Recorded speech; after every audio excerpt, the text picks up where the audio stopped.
Configure overhead costs for accurate production. Expense management begins in the production module to define operational overhead costs for manufacturing. The expense master centralizes all non-material costs required to calculate accurate batch production values.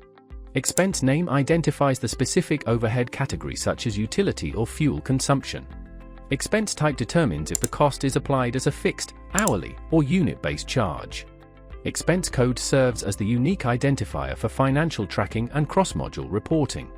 Amount sets the baseline rate used by the system to calculate total production expenses.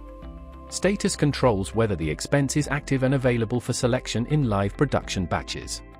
Remarks provide internal context regarding the specific application or justification for the listed cost. Attachments allow for the digital storage of supporting documentation or rate contracts for audit trails. Saving the record updates the master list to ensure all production overheads are captured for precise costing. Thank you for watching. Connect with us to see this in action.